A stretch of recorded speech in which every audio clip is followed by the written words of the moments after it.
Oke, selamat pagi, siang, sore, dan Pak Irwan dan teman-teman semua yang melihat video ini.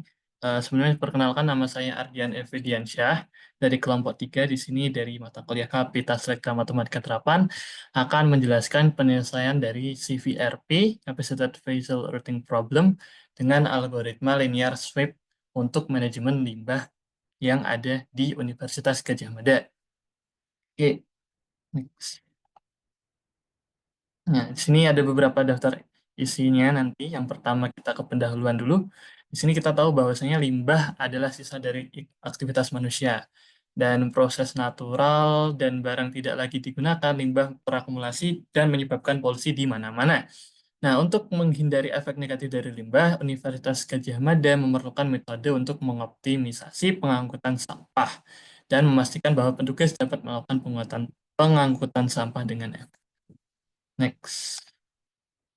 Nah, kita gunakan di sini metodenya yaitu dengan vehicle routing problem untuk mencari rute terbaik dari suatu kendaraan yang mengangkut sampah. Jadi misalkan G adalah graf dengan V himpunan titik vertex yang merepresentasikan suatu pelanggan yaitu dengan depot yang terletak pada vertex I dan A adalah himpunan sisi. Dan setiap sisi IJ dengan I tidak sama dengan J itu diasosiasikan dengan matriks CIJ. Dan CIJ ini dapat diinterpretasikan sebagai biaya perjalanan atau waktu perjalanan. Nah, VRP ini digunakan untuk merancang untuk rute kendaraan agar biayanya itu rendah, sehingga setiap vertex itu dikunjungi tepat satu kali oleh satu kendaraan. Dan semua kendaraan mulai dan berakhir di depo. Oke, sini misalkan G adalah graf tidak berarah, dengan V adalah himpunan vertex dengan jumlah N plus 1, dan E adalah himpunan sisi. Vertex 0 direpresentasikan sebagai depot, dan sisanya merupakan pelanggan. Dan nilai negatif DIJ itu adalah nilai non-negatif sisi IJ dalam E, dan QI didistribusikan. Unit QI didistribusikan dari depot 0, dan terdapat sebanyak V kendaraan identik dengan kapasitas Q masing-masing yang ditempatkan di depot dan harus digunakan untuk menyuplai pelanggan. Dan sebuah rute didefinisikan sebagai sikel sederhana dengan biaya terendah dalam graf G yang mulai dan berakhir pada vertex 0 tadi, yaitu vertex depot. Dan sehingga permintaan total dari vertex yang dikunjungi tidak memiliki kapasitas kendaraan. Nah, di sini kita lanjut ke pemodelannya. Melalui masalah pengangkutan sampah tadi, eh, kendaraan itu berjalan melewati vertex yang terletak di sekitar depot utama. Nah, pada setiap vertex dilakukan pengangkutan sampah sebelum kendaraan pergi ke vertex selanjutnya. Nah, kendaraan di sini berjalan melewati berbagai vertex yang ditetapkan hingga vertex terakhir sebelum akhirnya kembali ke depot. Dalam VRP, kita asumsiin bahwasannya biaya untuk merekrut kendaraan baru itu lebih mahal dibandingkan biaya perjalanan melewati rute-rute yang sudah ditentukan. Sehingga target utamanya adalah untuk meminimumkan jumlah kendaraan, dan target sekundernya adalah meminimumkan total jarak yang ditentukan. Oke, ini ada asumsi dulu sebelum kita masuk ke pemodelan. Yang pertama, bahwasanya kuantitas sampah yang diangkut sudah diketahui sebelum perjalanan dan digunakan kendaraan yang homogen dengan kapasitas yang sama. Sampah yang angkut juga homogen dan tidak terdapat waktu pelayanan setiap vertex. Biaya perjalanan diabaikan, sampah hanya ditransportasikan dari vertex ke depot dan tidak ada di antara vertex, dan satu vertex hanya dilayani oleh satu kendaraan. Kemudian di sini kita anotasikan dulu bahwasannya V adalah himpunan kendaraan, N himpunan vertex, N kecil banyaknya vertex, IJ indeks itu indeks vertexnya, I kapasitas kendaraan, P banyak pengangkutan di vertex I, DIJ adalah jarak vertex I dan vertex J. Dan kita tulis bahwasanya XIJK sama dengan 1 jika kendaraan ke K melewati J setelah I. Dan PIK adalah muatan kumulatif kendaraan setelah melewati vertex I. Nah, di sini kita masuk ke model matematikanya. Yang pertama ada fungsi tujuannya, yaitu meminimumkan DIJ XIJK, yaitu tadi nilai non-negatif dari setiap titik. Kalau di sini berarti rutenya ya, rutenya kan selalu non-negatif. Dan di sini kita punya beberapa kendala. Yang pertama adalah setiap vertex harus tepat dikunjungi oleh satu kendaraan, jadi jumlahnya akan sama dengan 1. Dan setiap vertex ditinggalkan tepat satu kali oleh suatu kendaraan. Kemudian ada setiap kendaraan meninggalkan depot satu kali saat mulai, jadi X0J-nya K selalu 1, dan masuk ke depot satu kali XI0K sama dengan 1.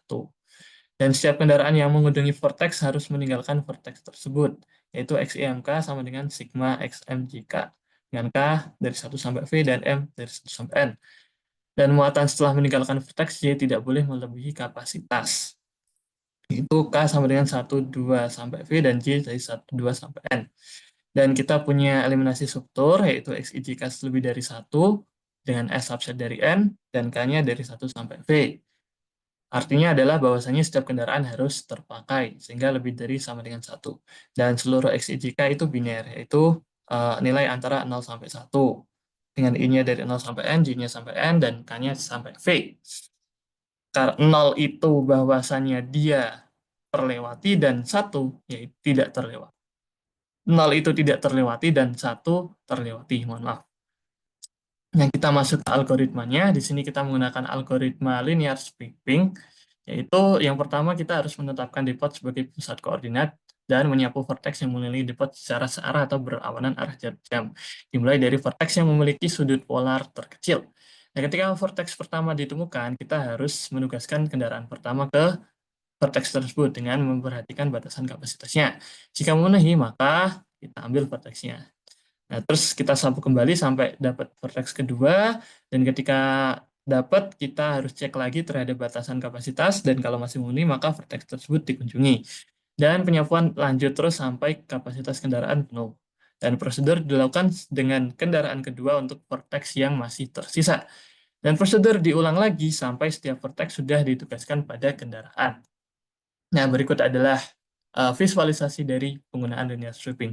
Jadi kita mulai dari starting line-nya ini, terus nanti naik ke atas, dapat vertex pertama, vertex kedua, vertex ketiga, lalu balik lagi ke depot. Ketika sudah memenuhi batasan dari truknya. Dan seterusnya sampai semua titik sudah ter-sweeping, sudah tersapu. Nah, kita masuk ke aplikasi nyata dan studi kasus terhadap masalah sampah di UGM. Di UGM juga waste management ini menjadi topik yang cukup menarik dan sedang dikembangkan. Dan salah satu masalahnya adalah pengangkutan sampah dari truk mengangkut terhadap titik pengumpulan dan memindahkannya ke tempat pemrosesan akhir. Rute yang nggak efektif itu akan menambah biaya operasional, sehingga itu akan menambah beban lagi ke anggaran. Oleh karena itu, kita setelah mengetahui algoritma linear sweeping, kita akan terapkan ini ke dalam permasalahan yang ada di UGM. Nah, rute ini yang nantinya didapat diharapkan mampu mengakomodasi seluruh pengangkutan sampah yang berada di UGM.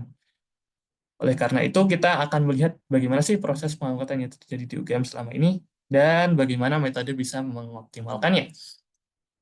Setelah ada observasi lapangan dari kelompok KSMT semester sebelumnya, kita peroleh beberapa data-data terkait pengangkutan sampah mulai dari tempat-tempat pengumpulan pada setiap titik berjarak antar titik KM dan waktu tempuh antar titik. Pada studi kasus di UGM, terdapat beberapa asumsi yang akan menyederhanakan kasus agar mempermudah perhitungan.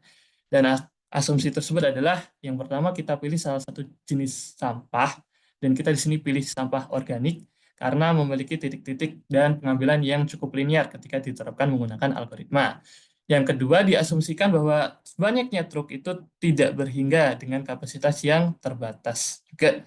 Dan yang ketiga, waktu pengangkutan itu sebenarnya kita tidak perlu perhitungkan. Jadi yang kita perlu asumsi yang kedua ini cukup menarik, bahwasanya jika itu truk yang digunakan hanya satu, maka ia akan menjadi VRP saja. Sementara jika banyaknya truk yang dibutuhkan lebih dari satu, maka akan menjadi CVRP, karena kita melihat bahwasannya kapasitasnya akan terbatas. Dan ketika truknya itu cuma satu, juga kita bisa gunakan kasus CVRP tersebut.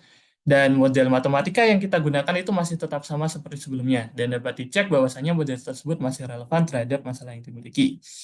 Dan selanjutnya, algoritma ini akan difokuskan untuk sampah organik, seperti yang sudah kita ketahui tadi. Sebenarnya kita bisa juga gunakan untuk sampah di luar organik, dan kita bisa terapkan algoritma yang sama. Nah, berikut kita lihat bagaimana sih data rute awal pengambilan sampah organik di UGM. Nah, di sini kita setelah mendapatkan observasi lapangannya, bahwasanya kita mulai dari fakultas teknik dan berakhir di sekolah vokasi.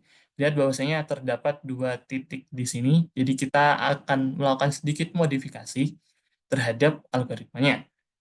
Nah, setelah dipilih jenis sampah tadi, kita akan melakukan bagaimana algoritma ini bisa dilakukan. Kita lihat bahwasanya tempat keberangkatan dan tempat selesai berada di dua tempat yang berbeda, sehingga kita akan melakukan modifikasi pada algoritma. Daripada kita lakukan secara polar dan menjadikan saat depot sebagai titik utama, kita lakukan menggunakan sebuah bantuan garis linear. Dan berikut adalah uraiannya.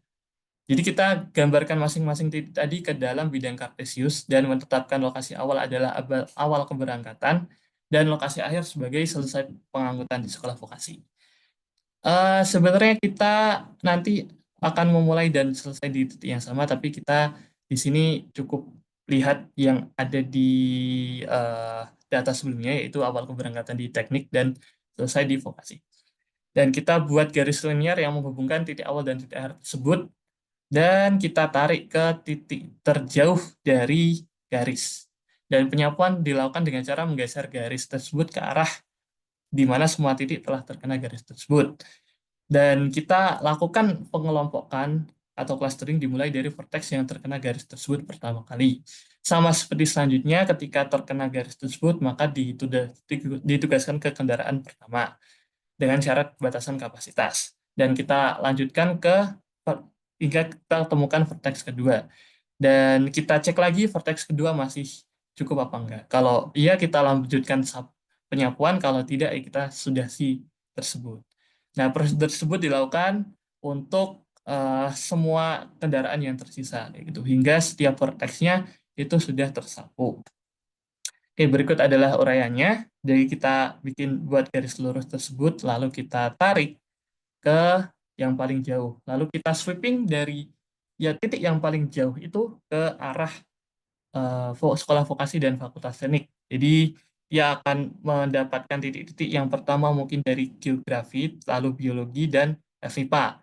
Jadi nanti itu mungkin menjadi satu kelompok, terus juga ada farmasi mungkin menjadi satu kelompok, dan ketika truknya itu sudah penuh, maka kita sudahi sweeping kita. Tapi ketika truknya belum penuh, maka kita tetap lanjutkan sweeping tersebut sampai batasan kapasitasnya terpenuhi.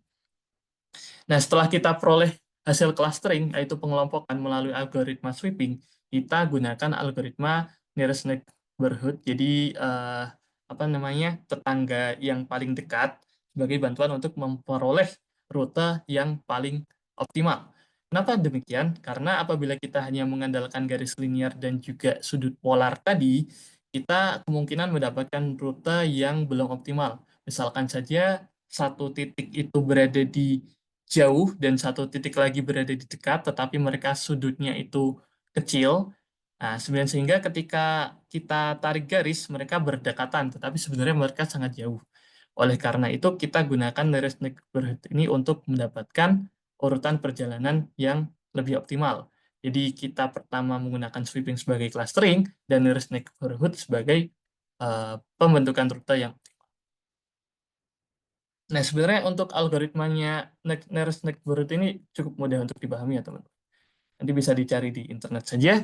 Dan kemudian kita masuk ke refleksi. Apa sih yang sudah dipelajari selama belajar ke SMT 1 semester ini? Terutama setelah UTS ya, karena sebelum UTS sudah ditulis di UTS.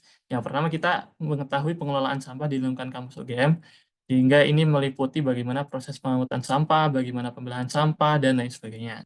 Dan kita bisa di sini membuat solusi rute pengangkutan sampah yang alternatif dan melihat referensi dari paper yang mencakup model matematika beserta algoritmanya. Diharapkan solusi yang diperoleh nanti dapat menjadi solusi optimal dari permasalahan UGM, sehingga kita dapat meningkatkan efektivitas dalam operasionalnya. Nah, kita di sini untuk langkah-langkah yang dilakukan untuk menyelesaikan masalah sampah di UGM, yaitu yang satu, memisahkan antara pengangkutan jenis sampah organik, jadi tidak cuma organik, kita ada juga anorganik, residu, dan lain sebagainya. Ada setiap lokasi pengangkutan di lingkungan UGM. Yang kedua, mencari referensi paper yang mampu memodelkan permasalahan pengangkutan sampah.